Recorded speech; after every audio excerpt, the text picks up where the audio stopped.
ಎಲ್ಲರಿಗೂ ನಮಸ್ಕಾರ. ಥಟ್ ಅಂತ ಹೇಳಿ ಕ್ವಿಜ್ ಕಾರ್ಯಕ್ರಮಕ್ಕೆ ತಮಗೆಲ್ಲ ಸ್ವಾಗತ. ಅವರ ಕೈ ಹಿಡಿದು ನಡೆಯೋಣವೇ ಅಂತ ಕೇಳ್ತಾರೆ ದೀಕ್ಷಿತ್ ನಾಯರ್ರವರು. ದೀಕ್ಷಿತ್ ನಾಯರ್ರವರು ವೃತ್ತಿಯಿಂದ ಪತ್ರಕರ್ತರು.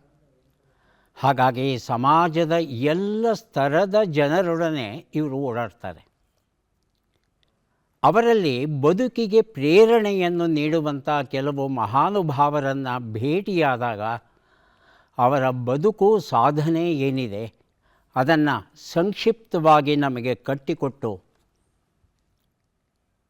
ನಾವೂ ಸಹ ಅಂತಹ ಮಹಾನುಭಾವರ ಬದುಕಿನ ಆದರ್ಶವನ್ನು ಸ್ವಲ್ಪ ಮಟ್ಟಿಗೆ ನಮ್ಮ ಬದುಕಲ್ಲಿ ಅಳವಡಿಸಿಕೊಂಡ್ರೆ ನಮ್ಮ ಬದುಕು ಬಂಗಾರವಾಗುತ್ತೆ ಅನ್ನೋ ಹಿನ್ನೆಲೆಯಲ್ಲಿ ಅವರ ಕೈ ಹಿಡಿದು ನಡೆಯೋಣವೇ.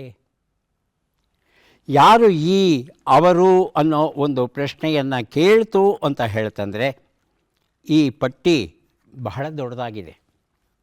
ಗಣೇಶನ್ ವೃತ್ತಿಯಿಂದ ಕಬ್ಬಿಣದ ಕೆಲಸ ಮಾಡೋರು. ಆದರೆ ಒಂದು ಸಲ ಅವರು ನೋಡ್ತಾರೆ, ಒಂದು ಅಪಘಾತವಾಗುತ್ತೆ, ಸಾಗಿಸೋಕ್ಕೆ ಆಗಲ್ಲ ಸಕಾಲದಲ್ಲಿ ಆಸ್ಪತ್ರೆಗೆ. ಆ ಅಪಘಾತಕ್ಕೆ ಒಳಗಾದ ವ್ಯಕ್ತಿ ಸಾಯ್ತಾನೆ. ಆಗ ಗಣೇಶನ್ ನಿರ್ಧರಿಸ್ತಾರೆ, ಇಲ್ಲ ನಾನು ಏನಾದರೂ ಮಾಡಲೇಬೇಕು.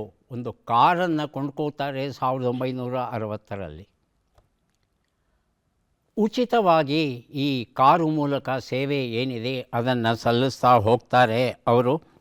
ಅವರ ಕೈ ಹಿಡಿದು ನಡೆಯೋಣವೇ ಈ ಒಂದು ಪುಸ್ತಕದಲ್ಲಿ ಸುಮಾರು 30ಕ್ಕೂ ಹೆಚ್ಚು ಜನರ ಬದುಕಿನ ಸೂಕ್ಷ್ಮಗಳನ್ನು, ನಾವರಿಯದ ಜಗತ್ತನ್ನು ಪರಿಚಯ ಮಾಡಿಕೊಟ್ಟಿದ್ದಾರೆ. ಅದಕ್ಕಾಗಿ ಅವರಿಗೆ ಕೃತಜ್ಞತೆಗಳನ್ನು ಸಲ್ಲಿಸ್ತಾ ಇವತ್ತಿನ ಕಾರ್ಯಕ್ರಮವನ್ನು ಆರಂಭಿಸ್ತಾ ಇದ್ದೇವೆ. ಮೊದಲಿಗೆ ಸ್ಪರ್ಧಿಗಳ ಪರಿಚಯ. ಮೊದಲ ಸ್ಪರ್ಧಿ. ನಮಸ್ಕಾರ, ನನ್ನ ಹೆಸರು ಸೋಮಶೇಖರ್ ಅಂದ್ಬಿಟ್ಟು. ನಾನು ಬೆಂಗಳೂರು ಕಿಂಗರಿ ಹತ್ರ ಇರೋ ಕೋಡಿಪಾಳ್ಯದಿಂದ ಬಂದಿದ್ದೇನೆ. ನನ್ನ ಹವ್ಯಾಸ ಕ್ರಿಕೆಟನ್ನು ನೋಡುವುದು ಮತ್ತು ಬುಕ್ಕನ್ನು ಓದುವುದು. ನಾನು ವೃತ್ತಿಪರ ಛಾಯಾಗ್ರಾಹಕನಾಗಿದ್ದೇನೆ. ಸೋಮಶೇಖರ್ ಅವರಿಗೆ ಸ್ವಾಗತವನ್ನು ಕೋರ್ತಾ ಇದ್ದೇವೆ. ಮುಂದಿನ ಸ್ಪರ್ಧಿ. ನಮಸ್ಕಾರ, ನನ್ನ ಹೆಸರು ಬೈರೇಗೌಡ ಅಂತ ಹೇಳ್ಬಿಟ್ಟು. ನಾನು ಮೂಲತಃ ತುಮಕೂರು ಜಿಲ್ಲೆ ತುರುವೇಕೆರೆ ತಾಲೂಕು ಕಡೆಹಳ್ಳಿ ಎಂಬ ಗ್ರಾಮದಿಂದ ಬಂದಿದ್ದೇನೆ. ಈಗ ಬಂದು ಬೆಂಗಳೂರಿನ ಒಂದು ಖಾಸಗಿ ಕಂಪನಿಯಲ್ಲಿ ಕೆಲಸವನ್ನು ಮಾಡುತ್ತಿದ್ದೇನೆ. ನನ್ನ ಹವ್ಯಾಸಗಳು ಬಂದು ತಟ್ಟಂತ ಹೇಳಿ ನೋಡೋದು ಹಾಗೂ ಕ್ರಿಕೆಟ್ ವೀಕ್ಷಿಸುವುದು ನನ್ನ ಹವ್ಯಾಸಗಳು. ಬೈರೇಗೌಡರಿಗೆ ಸ್ವಾಗತವನ್ನು ಕೋರ್ತಾ ಇದ್ದೇವೆ. ನಮ್ಮ ಮೂರನೆಯ ಸ್ಪರ್ಧಿ. ನನ್ನ ಹೆಸರು ವೆಂಕಟರಮಣಯ್ಯ ಅಂತಂದ್ಬಿಟ್ಟು.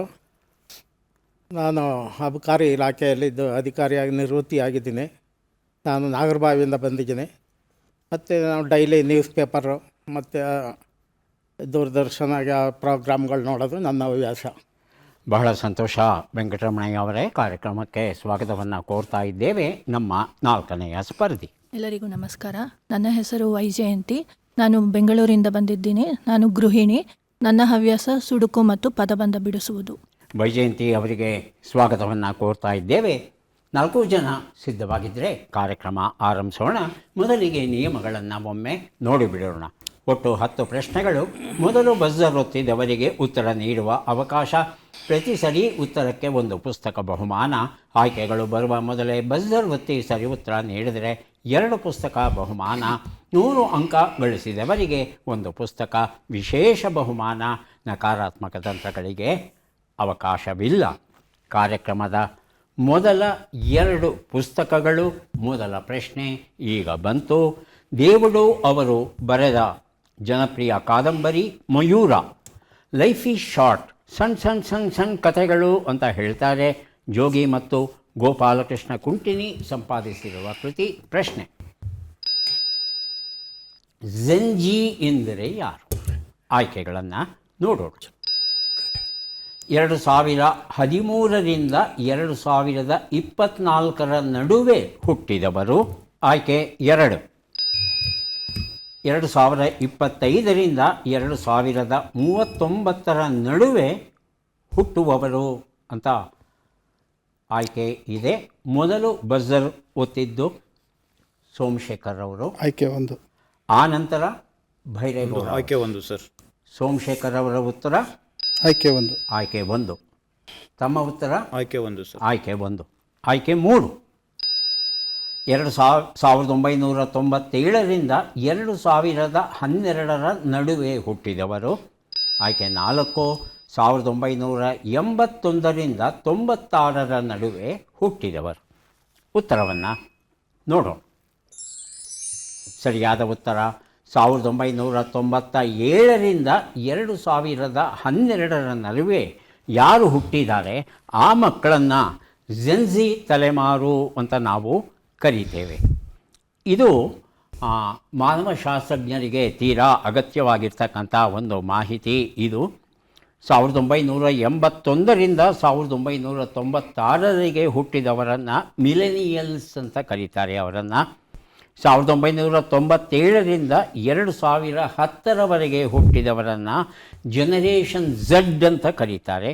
2011ರಿಂದ 24ರವರೆಗೆ ಹುಟ್ಟೋವರನ್ನು ಜನರೇಷನ್ ಆಲ್ಫಾ ಅಂತ ಕರೆದರೆ, 25ರಿಂದ 39ರವರೆಗೆ ಹುಟ್ಟುವ ಮಕ್ಕಳನ್ನು ಜನರೇಷನ್ ಬೀಟಾ ಅಂತ ಕರೀತಾರೆ. ಈ ರೀತಿ ವಿವಿಧ ವರ್ಷಗಳ ನಡುವೆ, ವಿವಿಧ ಕಾಲಮಾನದ ನಡುವೆ ಹುಟ್ಟಿದ ಮಕ್ಕಳಿಗೆ ವಿವಿಧ ಹೆಸರನ್ನು ಅವರು ಕೊಟ್ಟಿದ್ದಾರೆ. ಇದು ಯಾಕೆ ಈ ಥರ ಎಲ್ಲ ಕೊಡಬೇಕಾಯಿತು ಅಂತ ಹೇಳ್ತಂದರೆ, ನಮ್ಮ ಅನುಕೂಲತೆಗಳು, ಸಾಮಾಜಿಕ ಅನುಕೂಲತೆಗಳು ಏನಿದೆ, ನಮ್ಮ ಬದುಕು ಏನಿದೆ, ನಮ್ಮ ಮೌಲ್ಯಗಳು ಏನಿದೆ, ಅದು ಒಂದು ತಲೆಮಾರಿಂದ ಮತ್ತೊಂದು ತಲೆಮಾರಿಗೆ ಬದಲಾವಣೆ ಆಗ್ತಾ ಇರುತ್ತೆ. ಆ ಒಂದು ಹಿನ್ನೆಲೆಯಲ್ಲಿ ಈ ಬದಲಾವಣೆಗಳು ತಲೆಮಾರಿನ ಮೇಲೆ ಹೇಗೆ ಪ್ರಭಾವ ಬೀರುತ್ತೆ ಅನ್ನೋದನ್ನು ಅಧ್ಯಯನ ಮಾಡಲಿಕ್ಕೆ ಈ ಒಂದು ಮಾಹಿತಿ ತೀರಾ ಅಗತ್ಯವಾಗಿ ಬೇಕಾಗುತ್ತೆ. ಈಗ 2 ಪುಸ್ತಕ. ಉಷಾ ನವರತ್ನರಾಮ್ ಅವರು ಬರೆದ ಹೊಟ್ಟೆಗಾಗಿ ಗೇಣು ಬಟ್ಟೆಗಾಗಿ ಎನ್ನುವ ಕಾದಂಬರಿ, ನಿಲುಕದೊಲ್ಲದ ಬದುಕು ಎನ್ನುವ ಕಥಾಕೃತಿ ವಸುಮತಿ ಉಡುಪ ಬರೆದಿರುವಂಥದ್ದು. ನಮ್ಮ ಪ್ರಶ್ನೆ: ಅತ್ಯುತ್ತಮ ಕೌಟುಂಬಿಕ ಬಜೆಟ್ಟಿನಲ್ಲಿ ಯಾವ ಅಂಶವು ಬಹಳ ಮುಖ್ಯದ್ದಾಗಿರುತ್ತದೆ ಅನ್ನೋದನ್ನು ತಿಳ್ಕೋಬೇಕು. ಆಯ್ಕೆಗಳು: ಖರ್ಚು ಆದಾಯಕ್ಕಿಂತ ಹೆಚ್ಚಿರಬೇಕು, ಸಾಲವನ್ನು ಆದಾಯವೆಂದು ಪರಿಗಣಿಸಬೇಕು, ಆದಾಯ ಖರ್ಚು ಸರಿಸಮನಾಗಿರಬೇಕು. ಬಜರ್ ಮೊದಲಿಗೆ ಒತ್ತಿದ್ದಾರೆ ಸೋಮಶೇಖರ್ ಅವರು, ಆನಂತರ ವೈಜಯಂತಿ. ಆಯ್ಕೆ 3. ಆಯ್ಕೆ 3 ತಮ್ಮ ಸರಿಯಾದ ಉತ್ತರ ಅಂತ ಹೇಳ್ತಾ ಇದ್ದಾರೆ ಸೋಮಶೇಖರ್ ಅವರು. ಆಯ್ಕೆ 1. ವೈಜಯಂತಿ ಆಯ್ಕೆ 3. ಆಯ್ಕೆ 3. ಆಯ್ಕೆ 4 ನೋಡೋಣ. ಈಗ ಉತ್ತರವನ್ನು ನೋಡೋಣ. ಖರ್ಚು ಆದಾಯಕ್ಕಿಂತ ಕಡಿಮೆ ಇರಬೇಕು. 2 ಸರಿಸಮ ಆಗೋಗ್ಬಿಡ್ತು ಅಂದರೆ, 100 ರೂಪಾಯಿ ಬಂತು, 100 ರೂಪಾಯಿ ಖರ್ಚಾಯಿತು. ನಾಳೆ ಏನಾದರೂ ಕಷ್ಟ ಕಾಲ ಬಂತು ಅಂದರೆ, ತುರ್ತು ಸ್ಥಿತಿ ಬಂತು ಅಂದರೆ, ಅನಾರೋಗ್ಯ ಉಂಟಾಯಿತು ಅಂದರೆ ಎಲ್ಲಿಂದ ತರೋದು ಹಣನ? ಹಾಗಾಗಿ ಯಾವತ್ತಿಗೂ ಸಹ ನಮ್ಮ ಆದಾಯ ಎಷ್ಟಿದೆ ಅದಕ್ಕಿಂತ ಕಡಿಮೆ ಖರ್ಚು ಮಾಡಬೇಕು, ಮತ್ತು ಸಾಧ್ಯವಾದಷ್ಟು ಉಳಿಸೋಕೆ ಪ್ರಯತ್ನ ಪಡಬೇಕು. ಪ್ರತಿಶತ 10, 20, 30ರವರೆಗೂ ನೀವು ಉಳಿತಾಯ ಮಾಡಲಿಕ್ಕೆ ಸಾಧ್ಯ ಉಂಟು. ಇದನ್ನು ನಾವು ಅರ್ಥ ಮಾಡ್ಕೋಬೇಕು. ಯಾಕಂದರೆ ಉಳಿಸಿದ ಹಣ ಮಾತ್ರ ನಮ್ಮ ಬದುಕನ್ನು, ನಮ್ಮ ಮಾನ ಮರ್ಯಾದೆಯನ್ನು ಕಾಪಾಡುತ್ತೆ. ಹಾಗಾಗಿ ಹಣ ಉಳಿಸುವ ಕಲೆಯನ್ನು ಮಕ್ಕಳಿಗೆ ಬಾಲ್ಯದಲ್ಲೇ ಹೇಳ್ಕೊಡ್ಬೇಕಾಗುತ್ತೆ. ಹೇಗೆ ಹೇಳ್ಕೊಡೋದು? ಬಹಳ ಸುಲಭ. ನಿಮ್ಮ ಮಾಸಿಕ ಬಜೆಟನ್ನು ರೂಪಿಸ್ತೀರಲ್ಲ, ಮಕ್ಕಳನ್ನೂ ಸೇರಿಸ್ಕೊಳ್ಳಿ. ಆಗ ಎಷ್ಟು ಹಣ ಆದಾಯ ಇದೆ, ನಮಗೆ ಎಷ್ಟು ಖರ್ಚಾಗ್ತಾ ಇದೆ, ನಾನು ಹೊಸ ಮೊಬೈಲ್ ಕೇಳಬಹುದಾ ಬೇಡವಾ, ಅದು ಮಕ್ಕಳಿಗೆ ಗೊತ್ತಾಗುತ್ತೆ. ಹಾಗಾಗಿ ಖರ್ಚು ಆದಾಯಕ್ಕಿಂತ ಕಡಿಮೆ ಇರಬೇಕು.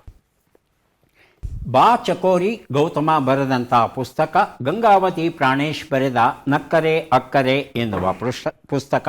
ಪ್ರಶ್ನೆ: ಸಂವಿಧಾನದ ಯಾವ ಆರ್ಟಿಕಲ್ ಹಿರಿಯ ನಾಗರಿಕರಿಗೆ ಸಾರ್ವಜನಿಕ ಸಹಾಯ ಪರಿಕಲ್ಪನೆಯನ್ನು ಹೇಳುತ್ತದೆ? ಆಯ್ಕೆಗಳನ್ನು ನೋಡು.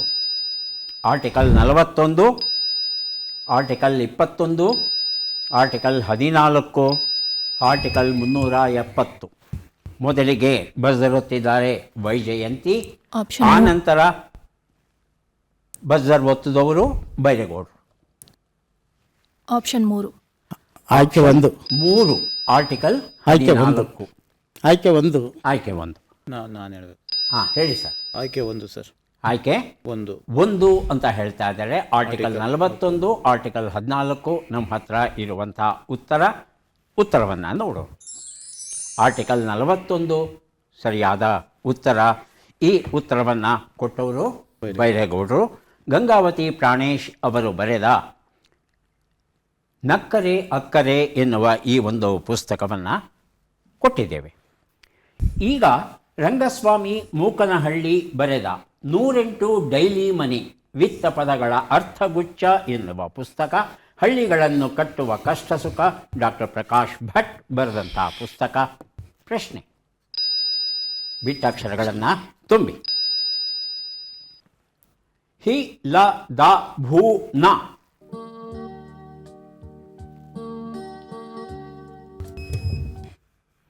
ಆಗಲೇ ಬಜರ್ ಒತ್ತಿದ್ದಾರೆ ವೈಜಯಂತಿ. ಹಿಮಾಲಯದಲ್ಲಿ ಭೂಮಿ ಹಿಮಾಲಯದಲ್ಲಿ ಭೂಪತನ. ಭೂಪತನ. ಪತನ. ಹಿಮಾಲಯದಲ್ಲಿ ಭೂಪತನ ಅಂತ ಹೇಳ್ತಾ ಇದ್ದಾರೆ ಸರ್. ತಮ್ಮ ಉತ್ತರ? ಅದೇ ಹಿಮಾಲಯದಲ್ಲಿ ಭೂಪತನ ಕರೆಕ್ಟ್. ಭೂಪತನ ಅದೇ ಉತ್ತರವಾ? ಹಾಂ. ಈಗ ತಮ್ಮ ಉತ್ತರ ಮೂರನೇದಾಗಿ ಬಜರ್ ಒತ್ತಿದ್ದಾರೆ ಸೋಮಶೇಖರ್ ಅವರು. ಹಿಮಾಲಯದಲ್ಲಿ ಭೂಪತನ. ಬೈರೇಗೌಡ್ರೆ? Same sir. ಅದೇ ಉತ್ತರ. ಅದೇ ಉತ್ತರ. ಉತ್ತರವನ್ನು ನೋಡೋಣ. ಹಿಮಾಲಯದಲ್ಲಿ ಭೂಕಂಪನ, ಭೂಪತನ ಅಲ್ಲ. ಈ ಸಮಸ್ಯೆ ಏನಾಗುತ್ತೆ ಅಂತೆ, ಒಬ್ಬರು ಒಂದು ಉತ್ತರ ಕೊಟ್ಬಿಟ್ರೆ ಬೇರೆಯವರು ಮಿದುಳು ಬೇರೆ ಉತ್ತರ ಇರಬಹುದು ಅಂತ ಯೋಚನೆ ಮಾಡಲ್ಲ, ಅದನ್ನೇ ಕಂಪನ ಹೇಳ್ತಾ ಹೋಗುತ್ತೆ. ಇದು ಮನುಷ್ಯನ ಮಿದುಳಿನ ಒಂದು ಸೀಮಿತ ಸಾಮರ್ಥ್ಯ ಇದು. ಹಾಗಾಗಿ ಈಗ ವೈಜಯಂತಿ ಅವರಿಗೆ ಪುಸ್ತಕ ಕೊಡಬೇಕಾ ಬೇಡವಾ? ಇಲ್ಲಿ ಪತನ ಅನ್ನೋ ಶಬ್ದ ಇದೆಯಲ್ಲ, ಅದನ್ನು ವ್ಯಕ್ತಿಗಳ ಬದುಕಿಗೆ ಅನ್ವಯಿಸ್ತೇವೆ ನಾವು. ಪಾತ ಅನ್ನೋ ಶಬ್ದವನ್ನು ಬರುತ್ತೆ. ಭೂಪಾತ, ಹಿಮಪಾತ, ಆ ಥರ ಶಬ್ದ ಬರುತ್ತೆ. ಕೆಳಗೆ ಬೀಳೋದು ಅನ್ನೋ ಅರ್ಥ ಬರಬೇಕಾದ್ರೆ ಭೂಪಾತ, ಹಿಮಪಾತ ಅಥವಾ ಮರಳುಗಾಡಲು ಈ ಥರ ಮರಳು ಕುಸಿಯೋದುಂಟು, ಸಿಕಥಪಾತ ಹೀಗೆಲ್ಲ ಬರುತ್ತೆ. ಹಾಗಾಗಿ ಪತನ ಅನ್ನೋದು ಹೆಚ್ಚು ವ್ಯಕ್ತಿಗೆ ಸಂಬಂಧಪಟ್ಟಂಥ ಉತ್ತರ ಆದ ಕಾರಣ ಒಳ್ಳೆ ಪ್ರಯತ್ನ. ತಮ್ಮ ಪ್ರಯತ್ನವನ್ನು ಶ್ಲಾಘಿಸ್ತಾ ಇದ್ದೇನೆ, ಆದರೆ ಪುಸ್ತಕ ಕೊಡ್ತಾ ಇಲ್ಲ. ಕರುಣಾಳು ಬಾ ಬೆಳಕೆ, ಡಾಕ್ಟರ್ ಗುರುರಾಜ ಕರಜಗಿ ಬರೆದ ಪುಸ್ತಕ ಹಾಗೂ ಅಕ್ಕೈ ಪದ್ಮಶಾಲಿ ಅವರ ಆತ್ಮಕಥನದ ಕೃತಿ. ಪ್ರಶ್ನೆ ಈಗ ಬಂತು. 4 ಲೆಕ್ಕಗಳನ್ನು ಮಾಡಿ ಉತ್ತರಗಳನ್ನೆಲ್ಲ ಕೂಡಿ ಅಂತಿಮ ಉತ್ತರವನ್ನು ನೀಡಿ. ಲೆಕ್ಕಗಳು ಈಗ ಬಂದಿದೆ. 97 ಕೂಡು 35, 79 ಕಳೆ 26, 13 ಗುಣಿಸು 19, 252 ಭಾಗಿಸು 9.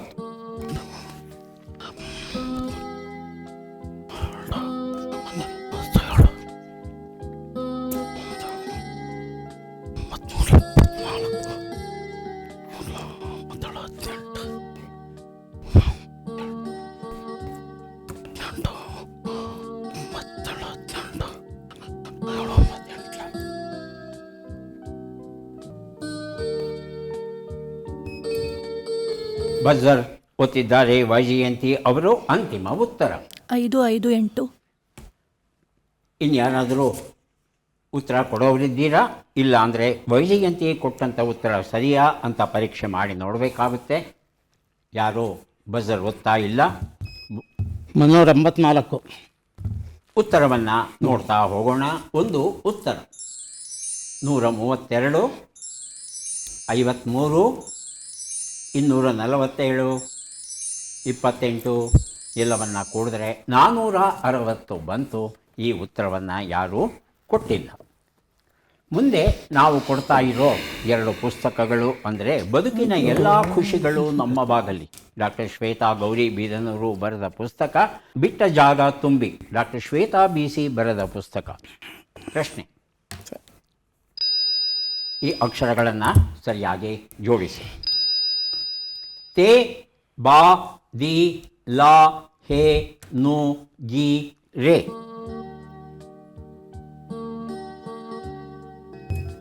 ಬಜರ್ ಒತ್ತಿದ್ದಾರೆ ವೈಜಯಂತಿ. ಬಾಗಿಲ ತೆರೆದಿಹನು. 8 ಅಕ್ಷರಮ್ಮ. ತಮ್ಮ ಉತ್ತರದಲ್ಲಿ 8 ಅಕ್ಷರ ಇರಬೇಕು. ಬಾಗಿಲನು ತೆರೆದಿಹನು. ಬಾಗಿಲನ್ನು ತೆರೆದಿಹನು. ಬಾಗಿಲ ತೆರೆಹಿದನು. ಹೆಚ್ಚು ಕೊಡಬೇಡಿ ಅಕ್ಷರವನ್ನು, ನೀವು ಮಾಡ್ತಾ ಇರೋ ತಪ್ಪದು. ಸರಿಯಾಗಿ 8. ಇನ್ನೊಂದು ಅವಕಾಶ ಕೊಡ್ತೇನೆ, ಯಾಕಂದರೆ ಎರಡನೇದಾಗಿ ಬಜರ್ ಒತ್ತಿದ್ದಾರೆ ಸೋಮಶೇಖರ್ ಅವರು. ಬಾಗಿಲ ತೆರೆದಿಹನು.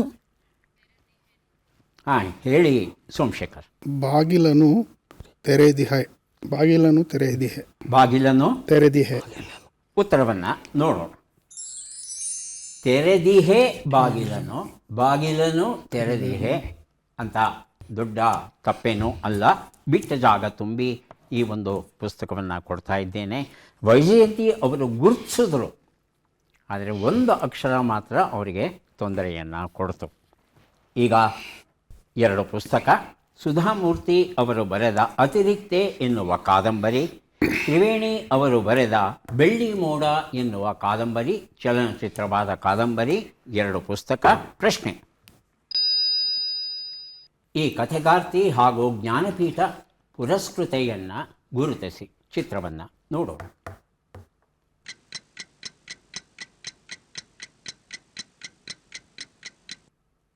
ಆಯ್ಕೆಗಳನ್ನು ನೋಡೋಣ.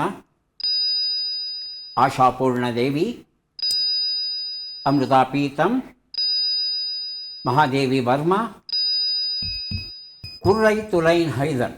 ಮೊದಲಿಗೆ ಬಜರುತ್ತಿದ್ದಾರೆ ಬೈರೇಗೌಡರು, ಆನಂತರ ಸೋಮಶೇಖರ್. ಅಮೃತ ಪ್ರೀತಮ್ ಸರ್. ಅಮೃತಾ ಪ್ರೀತಂ ಆಯ್ಕೆ 2 ಅಂತ ಹೇಳ್ತಾ ಇದ್ದಾರೆ ಬೈರೇಗೌಡ. ಸೋಮಶೇಖರ್ ಆಯ್ಕೆ 1. ಆಯ್ಕೆ 1 ಆಶಾಪೂರ್ಣ ದೇವಿ ಅಂತ ಹೇಳ್ತಾರೆ. ತಮ್ಮ ಉತ್ತರ ವೆಂಕಟರಮಣಯ್ಯ. ಆಯ್ಕೆ 1. ಆಯ್ಕೆ 1. ಉತ್ತರವನ್ನು ನೋಡು. ಸರಿಯಾದ ಉತ್ತರ ಅಮೃತಾ ಪ್ರೀತಂ ಆಗಿತ್ತು. ಈ ಉತ್ತರವನ್ನು ಸೋಮಶೇಖರ್ ಬೈರೇಗೌಡರು ಕೊಟ್ಟಿದ್ದಾರೆ. ಬೆಳ್ಳಿ ಮೋಡ ಎನ್ನುವ ಈ ಕಾದಂಬರಿ ಕೃತಿಯನ್ನು ಬೈರೇಗೌಡ ಅವರಿಗೆ ಕೊಟ್ಟಿದ್ದೇವೆ. ಅಮೃತಾ ಕೌರ್ ಅವರಿಗೆ ಪದ್ಮವಿಭೂಷಣ ಗೌರವವನ್ನು ನೀಡಿದೆ ನಮ್ಮ ಭಾರತ ಸರ್ಕಾರ. ಈಕೆ ಮದುವೆಯಾಗಿದ್ದು ಪ್ರೀತಮ್ ಸಿಂಗ್ ಅಂತಕ್ಕಂಥ ವ್ಯಕ್ತಿಯನ್ನು. ಆದರೆ ಸುಖ ಈಕೆಗೆ ಸಿಗೋದಿಲ್ಲ. ಸಾಹಿರ್ ಲುಧಿಯಾನ್ವಿ ಉರ್ದು ಮತ್ತು ಹಿಂದಿ ಚಲನಚಿತ್ರ ರಂಗದಲ್ಲಿ ಸಾಹಿತ್ಯ ರಚನೆಗೆ ಹೆಸರಾದಂಥ ಕವಿ. ಈತನನ್ನು ಪ್ರೀತಿಸ್ತಾಳೆ. ಆದರೆ ಈತ ಆಕೆಯ ಪ್ರೀತಿಯನ್ನು ಹೆಣ್ಣು ಮಕ್ಕಳು ಏನಿರುತ್ತೆ ಅವ್ರದ್ದು ಕತೆ, ನಿಮ್ಮ ಇಡೀ ಆತ್ಮಚರಿತ್ರೆಯನ್ನು ಒಂದು ಟಿಕೆಟಿನ ಹಿಂದೆ ಬರೆದು ಬಿಡ್ಬೋದು ಅಂತ ಬಹಳ ಅವಮಾನಕರ ಕ್ಷುಲ್ಲಕ ರೀತಿಯಲ್ಲಿ ಈತ ಮಾತಾಡಿದಾಗ ರಸೀದಿ ಟಿಕೆಟ್ ಅನ್ನೋ ಹೆಸರಲ್ಲೇ ತನ್ನ ಆತ್ಮಚರಿತ್ರೆಯನ್ನು ಬರೀತಾಳೆ ಅಮೃತಾ ಪ್ರೀತಮ್ ಅವರು. ಈಗ 3 ಪುಸ್ತಕಗಳನ್ನು ಕೊಡೋದಕ್ಕೆ ನಾವು ಸಿದ್ಧವಾಗಿದ್ದೇವೆ. ಪದಬಂಧ ಬಂದಿದೆ. ಸುಳುಹುಗಳನ್ನು ನೋಡೋಣ.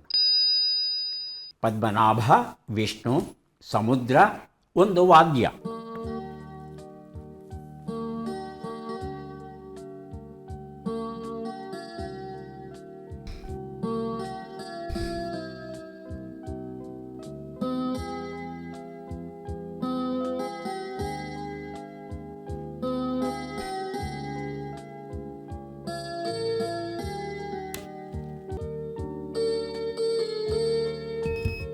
ಬಜರ್ ಒತ್ತಿದ್ದಾರೆ ಬೈರೇಗೌಡರು. ಅನಂತನಾಭ. ಉತ್ತರ. ಅನಂತನಾಭ. ಒಂದು ಉತ್ತರ ಹೇಳಿ. ಅನಂತನಾಭ. ಅನಂತ ನಾಭ. ನಾಭ. 3 ಶಬ್ದ ಸಿಗ್ತಾ? ಬಹುಶಃ ಇಲ್ಲ. ಇನ್ನು ಯಾರಾದರೂ ಪ್ರಯತ್ನಿಸ್ತೀರಾ? ಒಳ್ಳೆ ಸುಳುಹನ್ನು ಕೊಟ್ಟಿದ್ದಾರೆ ಬೈರೇಗೌಡರು. ಅದನ್ನು ಬಳಸ್ಕೊಂಡು ಸೋಮಶೇಖರ, ವೆಂಕಟರಮಣಯ್ಯ, ವೈಜಯಂತಿ ಸರಿಯಾದ ಉತ್ತರ ಕೊಡೋದಕ್ಕೆ ಪ್ರಯತ್ನಿಸಿ. ಮೊದಲನೇ ಶಬ್ದ ನಾನು ಕೊಡ್ತೇನೆ. 2ನೇ ಶಬ್ದ, 3ನೇ ಶಬ್ದಕ್ಕೆ ತಾವು ಪ್ರಯತ್ನಿಸಬಹುದು. ಮೊದಲನೇ ಶಬ್ದ ಉತ್ತರ ಈಗ ಬಂತು.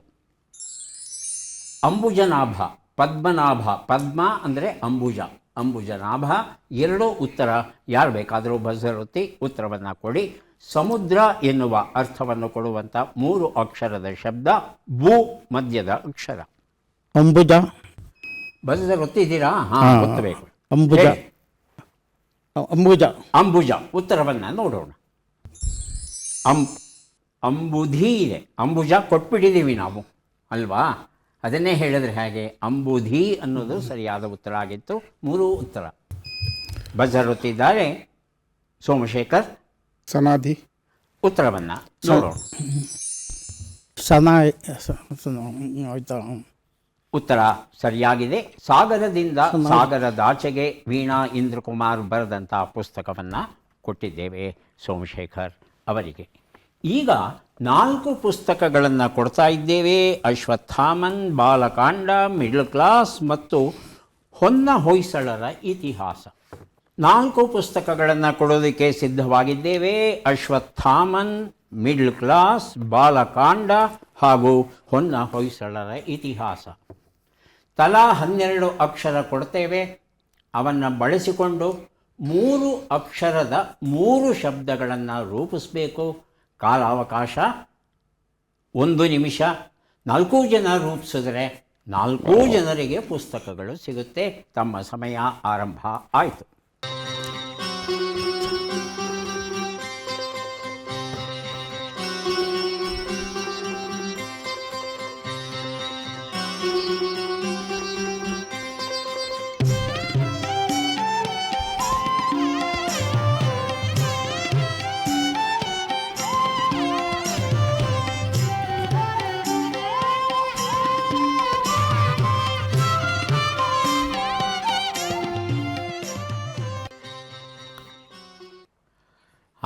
ಮೊದಲಿಗೆ ಸೋಮಶೇಖರ್ ಅವರಿಗೆ ಅವಕಾಶ ಬರುತ್ತೆ. 3 ಶಬ್ದಗಳನ್ನು ಕೊಟ್ಟು ಬಿಡಿ. ರಸಿಕ. ಹಾಂ, ರಸಿಕ. ರಸಿಕ. ಹಾಂ, ರಸಿಕ ಸರಿ. ಅದಾದಮೇಲೆ ಜೈವಿಕ. ಹಾಂ, ಜೈವಿಕ. ಜೈವಿಕ ಸರಿ. ಅದಾದಮೇಲೆ ಕುಹಕ. ಹಾಂ, ಕುಹಕ. ಪೂರಕ ಅಂತಲ್ಲ? ಕುಹಕ ಇಲ್ಲ, ಆ ಥರ ಶಬ್ದ ಇಲ್ಲ ಕನ್ನಡದಲ್ಲಿ, ಇಲ್ಲ. ರಸಿಕ ಮತ್ತು ಜೈವಿಕ ಎರಡೂ ಸರಿ ಹೋಗುತ್ತೆ.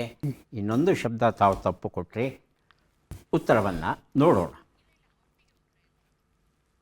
ಈಗ 2ನೇಯವರಿಗೆ ಬೈರೇಗೌಡರು ಅವರ ಉತ್ತರವನ್ನು ಕೇಳೋಣ. ಟಗರು. ಟಗರು. ಟಗರು ಸರಿಗಿದೆ. ಪಾರಕ. ಹಾಂ, ಪಾರಕ. ಪಾರಕ. ರ ಕ. ಪಾರಕ ಅಂದ್ರೆ ಅರ್ಥ ಏನು? ಪೂರಕ. ಇಲ್ಲ, ಆ ಥರ ಶಬ್ದ ಇಲ್ಲ. ನಮನ. ನಮನ